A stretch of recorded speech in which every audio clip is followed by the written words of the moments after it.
My very first week, my boss said, come up with a standard operating procedure for taking down an Al-Qaeda safe house. Of course, we had something called high-value targets, HVTs, and that was the obvious list. It was Bin Laden, Zawahiri, Abu Zubaydah, Khalid Sheikh Mohammed, Ramzi bin Ashib, the usual cast of characters. And those people who were that cooperating would remain in ISI custody. We believed at the time that Abu Zubaydah was the number 3 in Al-Qaeda. He was not. In fact, he had never joined Al-Qaeda. He worked along with Al-Qaeda.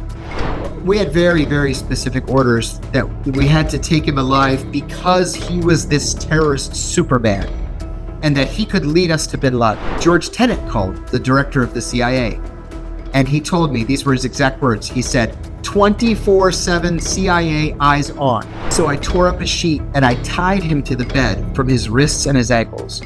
And then I put the ceiling fan on high to make it uncomfortably cold so that I wouldn't fall asleep. And I sat there like this in a chair at the foot of his bed and I just stared at him. The entire interrogation program at the CIA, they called it enhanced interrogation techniques. I called it a torture program. The entire program was a criminal act. I was ready to die for my country out there, and it was all based on a lie.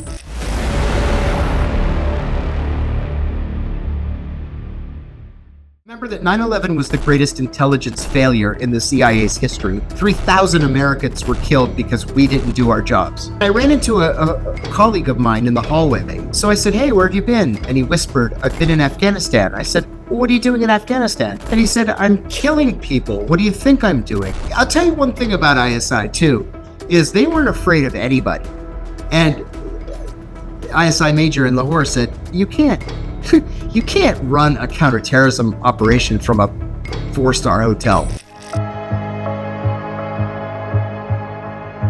The targeting came in different ways. So, of course, we had something called high-value targets, HVTs, and that was the obvious list. It was Bin Laden, Zawahiri, Abu Zubaydah, Khalid Sheikh Mohammed, Ramzi bin Ashib, the usual cast of characters. There was what's called all-source analysis, trying to locate these people from CIA, DIA, NSA, ISI, MI6, everybody's looking for these people. That was, let's call that 5% of the targets. The other 95%, we didn't have any idea what the names were. I'll give you an example. My very first week, my boss said, come up with a standard operating procedure for taking down an Al-Qaeda safe house. I had never done that before. So I went back to my office with a pad of paper and I said, if I were going to take down a terrorist safe house, how would I do that? Number one, I would want it to be dark. So I wrote 0200 at the top of the paper, 2 o'clock in the morning. The team has to be ISI, FBI, CIA. So I wrote all that down. We need battering rams to break down the door. We need guns, ammunition, night vision goggles, money, handcuffs. I came up with a very long list, which I ordered and was delivered to the embassy soon after. And then a couple of days later, I got a call from ISI and they said, we have a lead. What do you want to do with it? And I said, I just came up with this operational plan. Let's get together. And then at 2 o'clock in the morning, we break down the door. Okay. So we put our team together. And at 2 o'clock in the morning, we took the battering ram and we broke down the door of the house. There were 2 Al-Qaeda fighters, low-level young fighters in this house. One from Tunisia, one from, I think he was from Algeria. 18 years old and 19 years old. They immediately started crying, both of them. And one begged us to let him call his mother. So we put handcuffs. I gave them to ISI and they took them to Rawalpindi jail. And I said, hey, we were giving each other high fives. Hey, that worked. That was great. It was easy. Then a week later, I got a call from a friendly Arab intelligence officer and he said that he had a lead. He gave me the address and I called ISI and they said, okay, let's just do the same thing again tonight. So we did. We broke down the door. This time we caught 2 members of Egyptian Islamic Jihad. Very dangerous people. That worked too. And so we started doing these from once a week, then twice a week, then 3 or 4 times a week, and sometimes 2 in the same night. We would have split teams until the Abu Zubaydah capture, in which we did 13 raids simultaneously. We believed at the time that Abu Zubaydah was the number 3 in Al-Qaeda. He was not. He was a bad man, but he was never the number 3 in Al-Qaeda. In fact, he had never joined Al-Qaeda. He worked along with Al-Qaeda. He created the House of Martyrs safe house in Peshawar, and he created the 2 Al-Qaeda training camps in Kandahar and Helmand. If you wanted to get into Afghanistan to fight, he would get you in. If you wanted to get out of Afghanistan and go home, he would get you out. So he was a facilitator, but he was not an Al-Qaeda leader. The second problem that we had with the intelligence on Abu Zubaydah was we did not know at the time that he had a cousin also named Abu Zubaydah. And so we're collecting intelligence from all around the world, and we're saying, Abu Zubaydah is planning an attack in Afghanistan. Abu Zubaydah is planning an attack in Jordan. Abu Zubaydah was in the United States 2 years ago. Abu Zubaydah is this, Abu Zubaydah is that. There are 2 Abu Zubaydahs. And I remember one of my colleagues saying, this guy must be some kind of terrorist Superman. If he's all over the world doing these operations, we can't find him. Well, it's because there were 2 of them. We had very, very specific orders that we had to take him alive because he was this terrorist Superman and that he could lead us to bin Laden. And we caught him in Faisalabad. And it turned out that none of the rest of it was true. None of it. And so I've become very much an activist over the last 20 years to release Abu Zubaydah and to apologize to him. I actually met with his attorney just a week ago, and the attorney had very good news that the American government is in talks with his attorneys to release him from Guantanamo if we can find a country that's willing to take him. After I left the CIA Inspector General released a report that was written in 2005 that had been declassified. And that's when the information came out. And I said, my God, we risked our lives for a lie? The whole thing was a lie. I was ready to die for my country out there. And it was all based on a lie. And so I connected with a former guard from Guantanamo, who actually guarded Abu Zubaydah. And we wrote a book together called The Convenient Terrorist, Abu Zubaydah and the Weird Wonderland of America's Secret Wars. The night that we caught him, after I specifically said, do not shoot him, a member of the Faisalabad police shot him 3 times. With an AK-47, no less, in the thigh, the groin, and the stomach. We ended up having to airlift him to Lahore, to a military base. And I was the only one there at the hospital with him. And George Tenet called, the director of the CIA. And he told me, these were his exact words. He said, 24/7 CIA eyes on, which means 24 hours a day, 7 days a week. Do not stop looking at him. Well, I was already awake for 24 hours at that point, and I was exhausted, and I was afraid I would fall asleep. So I tore up a sheet, and I tied him to the bed from his wrists and his ankles. And then I put the ceiling fan on high to make it uncomfortably cold so that I wouldn't fall asleep. And I sat there like this, in a chair at the foot of his bed, and I just stared at him. He was bleeding to death. As fast as they could pump the blood into him, it was leaking out, and it was on the floor in a pool. It was all over him. It was all over the nurses and doctors. He was bleeding to death. It looked like a scene from a horror movie.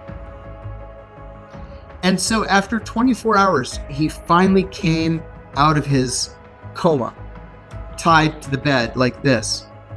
And he was looking at me, and I was looking at him, and he went like this for me to come close. So I went up to him, and I moved his oxygen mask off to the side, and I said to him, "Shu ismak, what is your name?" And he shook his head like this. So I said it again, "Shu ismak." And he said in English, "I will not speak to you in God's language. And I said, "That's okay, Abu Zubaydah, we know who you are."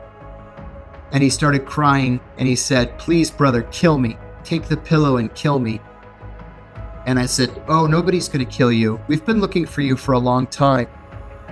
He said, "What's going to happen to me?" And I said, "Honestly, I don't know. But I'm going to give you some advice. I am the nicest guy that you're going to meet in this experience. My colleagues, they're not nice like I am. So if there's just one thing that you do, it's that you have to cooperate." And he said, "You seem like a nice man, but you're the enemy and I'll never cooperate." I said, "Suit yourself." I sat with him for 56 hours and we talked a lot. He cried a lot. He said he would never know the touch of a woman. He would never know the joy of fatherhood. And I said, "Wait a minute, you're not the victim here. There were 50,000 people in those towers. What did you think we were going to do? Did you think that we wouldn't try to find you and kill you or kill bin Laden? You're not the victim. That's why I'm saying you have to cooperate." We talked about his family. He was very close to his mother. We talked about poetry. He wrote very extensive poetry. He would even write plays, little one-act plays. We talked about the differences between Christianity and Islam and the similarities between Christianity and Islam. And finally, I said to him, "You know, I should hate you. I should want to kill you. And I don't. You're just a man. And that's why you should cooperate." Finally, a CIA jet flew in and he was very nervous because he didn't know where he was going and we didn't know where he was going. So 3 FBI agents and I carried him out to the plane. He asked me to hold his hand. So I was holding the gurney with one hand and holding his hand with my other hand. We maneuvered him onto the plane. We laid him across the luggage rack at the back and we tied him down and he squeezed my hand and I said, "Good luck. And remember, you have to cooperate." And then I never saw him again. The entire interrogation program at the CIA, they called it enhanced interrogation techniques. I called it a torture program. The entire program was a criminal act. This was a war crime or a crime against humanity. It's a dark stain on the modern history of the United States. And not only was it morally, ethically, and legally wrong, it was a failure in that literally no actionable intelligence was collected using these torture techniques. The only actionable intelligence that was ever collected was collected by the FBI by sitting across the table from Abu Zubaydah and giving him a cigarette and a cup of tea and some dates and a pen and paper to write a letter to his mother. That's the only way he gave actionable intelligence. But to beat him and waterboard him and drown him and try to shoot him in the head and slam his head against the wall and put him in a coffin, none of that worked. And it was a criminal act that demeaned us as Americans. I'm ashamed of it. I'm ashamed that it happened to him or to any other person who has ever been in American custody. It's a crime. We had a walk-in, and the walk-in had very specific information. So I said to my boss, we have to talk to ISI right away. So one of the ISI officers came to the American embassy. We had set up a follow-up meeting with the walk-in. And the walk-in made an accusation against a foreign embassy and said that this foreign embassy was plotting terrorist attacks. But his information was very specific. So he would tell us things like, there's a house in Multan at this address, and in the bedroom, there's a safe. And in the safe, they have weapons. ISI went to Multan. They go to the house. They go in the house, in the bedroom, and there's the safe. And so they are able to open the safe, and there's nothing in it but papers.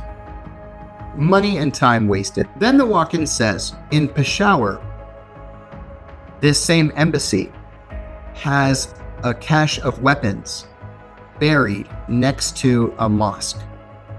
And here's the location of the mosque. We all run to Peshawar, all of us, in 3 vans. And ISI goes in to the area, and they're digging and digging and digging all night long. They're digging and digging. There's nothing there. Nothing. This guy did this 3 times. ISI was getting angry. He's wasting their time, their money, their resources. But in the course of one of the interviews that we were doing with him, he said that he was a member of a terrorist group and that he fired a shoulder-fired rocket at the American embassy in like 1996 or something. The guys at ISI were so angry at this. He says, look, Colonel Tark said, this guy's a liar. Everything he told us is a lie. And you keep giving him more money, and he keeps telling us more lies, and we keep wasting more time. And I said, yeah, we should cut him off. And Colonel Tark says, no, we're not going to cut him off. What we're going to do is we're going to arrest him. I said, arrest him for what? He committed terrorism against your embassy. He confessed to firing a rocket at your embassy. I said, yeah, but I don't believe him because the way he described it, it couldn't have happened. We know the angle of the rocket. We know where the rocket was fired from. And the information that he told us wasn't true. I thought he was just trying to impress us. He said, well, then that's his problem. And so ISI arrested him. And I remember the last time I saw the guy, he was crying as he was being led away in handcuffs. And he said, I just did it for the money. I don't know any of those terrorists. And I said, boy, you messed with the wrong people, my friend. I was always the good cop. My style was to talk to them like I'm talking to you, to show respect. And you know, when you first capture somebody, they're just militant. They're not going to talk. They're not going to cooperate. And 9 times out of 10, no, not 9, 7.5 times out of 10, they tell you, you know, go kill yourself. But I say in my first book, we captured a Jordanian in Islamabad, and we took him to ISI, and he was handcuffed and chained to the table. And I asked him his name. He told me his name. And I said, where did you come from? Not originally, but directly. He said, I came from Tora Bora, Afghanistan. And I said, okay. How did you physically get here from Tora Bora? He said, do you have a map? I said, actually, yes. I laid the map out, and he showed me exactly the route that he gave. And this went on for 2 hours. And finally, at the end of it, I said to him, I have to ask you, you've been so cooperative and friendly even. Why have you answered my questions? And he said, I'm your prisoner. He said, what good would it do me to not answer your questions? And I said, you know what? That is an honest answer. I said, thank you for that. And he said, then let me ask you a question. I said, okay. He said, are you Christian? And I said, I am. And he said, I would like to invite you into the embrace of Islam, and I will be your sponsor. I said, thank you very much. That actually means a lot to me. I'm happy with my faith, but I appreciate the gesture. And I shook his hand, and then ISI took him away. And I understand that a year or 2 later, he was released, and he went back to Jordan to be with his family. And those people who were that cooperative would remain in ISI custody. ISI would interrogate them. They would send us written reports of what they said. And then eventually they would say, hey, this guy told us everything that he's going to be able to tell us. What do you want to do? And we'd say, just let him go. Just let him go. And the only thing the Pakistanis were really concerned about is they didn't want any of these Arabs to remain in Pakistan. They had to go back to their country, or if they didn't have a country, they had to go to some other country because they weren't staying there. We had some people that were true believers. We put a group of prisoners on a C-12 transport plane to Guantanamo, and what you do is you have to put a diaper on them, and then a jumpsuit and blindfold. Well, one of the co-pilots decided 2 or 3 hours into the flight to go into the back of the plane to make sure everybody was okay. And one of the Saudis had broken his handcuffs and he was chewing on the hydraulic cable of the plane to try to crash the plane and kill everybody in it. Got a call from an American journalist who said that he had a source who said that I had tortured Abu Zubaydah. President Bush said that if there was torture, it was the result of a rogue CIA officer, and then nobody said anything. I kept waiting for it to go public. Number one, the CIA was torturing its prisoners. Number two, that torture was official U.S. government policy. It was not the result of a rogue. And number three, that the policy had been approved by the president himself. The day after I blew the whistle on the torture program, a former deputy director of the CIA sent me an email. And he said, "You've chosen a difficult road, but I'm glad somebody did it." I believed that torture was a criminal act, and so revealing it was an act of patriotism, not an act of criminality. As far as the CIA goes, I'm on record as saying I don't believe there should be a CIA. I think it's a force for evil.